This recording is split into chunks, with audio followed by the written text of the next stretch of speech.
नमस्कार शेतकरी मित्रांनो. तुम्ही पीक विम्यासाठी ऑनलाईन फॉर्म भरला असेल, पण तो मंजूर झाला का ते तुम्ही घरी बसल्या मोबाईलवर पाहू शकता. तुम्हाला कुठेही जाण्याची गरज नाही किंवा तुम्हाला कुणालाही पैसे देण्याची गरज नाही आहे. तर चला स्टेप बाय स्टेप पूर्ण प्रोसेस शिकवतो, की हे तुम्ही घरी बसल्या कसे करू शकता. सगळ्यात अगोदर तुम्हाला Googleमध्ये सर्च करायचं आहे PMFBY. तर प्रधानमंत्री फसल विमा योजनेची ऑफिशियल वेबसाईट तुमच्यासमोर पाहायला मिळून जाईल. सगळ्यात वरती जी वेबसाईट तुम्हाला पाहायला मिळते याच्यावरती क्लिक करून द्यायचं आहे. त्याच्यानंतर तुमच्यासमोर असा इंटरफेस येईल. तर इथं सर्वात वरती तुम्हाला एक ऑप्शन पाहायला मिळेल. वेबसाईट ओपन झाल्यानंतर इथं फार्मर कॉर्नर हे पहिल्या ऑप्शनवरती तुम्हाला क्लिक करायचं आहे. त्याच्यानंतर तुमच्यासमोर असा इंटरफेस येईल. इथं तुम्हाला लॉग इन विथ फार्मर असं एक ऑप्शन पाहायला मिळेल. त्याच्यावरती क्लिक करायचं आहे. त्याच्यानंतर इथं तुम्हाला तो तुमचा पीक विमाचा जो फॉर्म भरताना जो मोबाईल नंबर दिला होता, रजिस्टर मोबाईल नंबर इथं टाकायचा आहे. खाली जो कॅप्चर तुम्हाला पाहायला मिळतो आहे YF4Y, तो इथं टाकायचा आहे. कॅप्चरमध्ये इथं टाकायचा आहे आणि रिक्वेस्ट फॉर OTP या बटनावरती क्लिक करायचं आहे. त्याच्यानंतर तुमच्या मोबाईल नंबरवर जो रजिस्टर मोबाईल नंबर आहे त्याच्यावर OTP येईल. ती OTP टाकायची आणि सबमिट या बटनावरती क्लिक करून द्यायचं. त्याच्यानंतर इथं तुम्हाला तुमचं अकाउंट लॉग इन होऊन जाईल.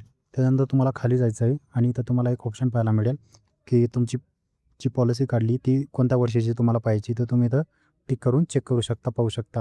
नंतर तुम्ही जो पीक विमा काढला आहे त्याची पूर्ण इथं माहिती तुम्हाला पाहायला मिळून जाईल. थोडं खाली स्क्रोल करत आलं तर तुम्हाला एक ऑप्शन पाहायला मिळेल इथं. इथं याला या बाजूला स्क्रोल करत जायचं आहे, या प्रकारे असं स्क्रोल करत जायचं आहे या टाईपने असं. ठीक आहे. मी दोघी साईडला यासाठी दाखवतो किंवा ही तिथं स्लायडर येते. ठीक आहे. डाव्या आणि उजव्या साईडला ते स्क्रोल करणार तर इथं ती त्याची माहिती पाहायला मिळेल. ती जसं तुम्ही स्क्रोल करणार तर इथं तुम्हाला सगळी माहिती पाहायला मिळेल, की लॉस पर्सेंटेज किती आहे, टोटल अमाऊंट पैसे जे आहे ते किती आहे इथं पाहायला मिळेल.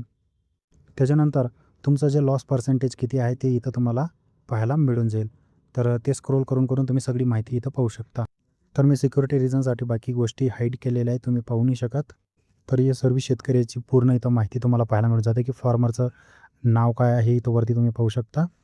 हे फार्मरचं नाव इथं पाहायला मिळतं. इथं ॲप्लिकेशन नंबर आहे. याला फक्त खाली स्क्रोल करत जायचं या टाईप आणि इकडच्या साईडला तुम्हाला सगळी माहिती इथं पाहायला मिळून जाईल. तुम्ही कोणत्या बँक अकाउंटमध्ये ते बँकचं डिटेल दिलेली ती इथं तुम्ही खाली पाहायला मिळून जाईल. इथं तुम्हाला तुमचा जो पीक विमाची जी डिटेल आहे ती सर्व इथं तुम्हाला पाहायला मिळून जाईल. ठीक आहे मित्रांनो. तर मित्रांनो तुम्ही घरी बसल्या तुमचा पीक विमा मंजूर आहे का नाही ते पूर्ण पाहू शकता. ठीक आहे. तर मोबाईलवर कसं पाहायचं त्याची पूर्ण प्रोसेस मी तुम्हाला सांगितली. ते पण घरी बसल्या आणि कुणालाही पैसे द्यायची गरज पडली नाही. तर अशाच व्हिडिओसाठी चॅनलला सबस्क्राईब करा, बेल आयकॉन प्रेस करा, जेणेकरून तुम्हाला भविष्यात असेच व्हिडिओ भेटत राहतील. भेटू आपण नवीन व्हिडिओसोबत. तोपर्यंत धन्यवाद. जय हिंद, जय महाराष्ट्र.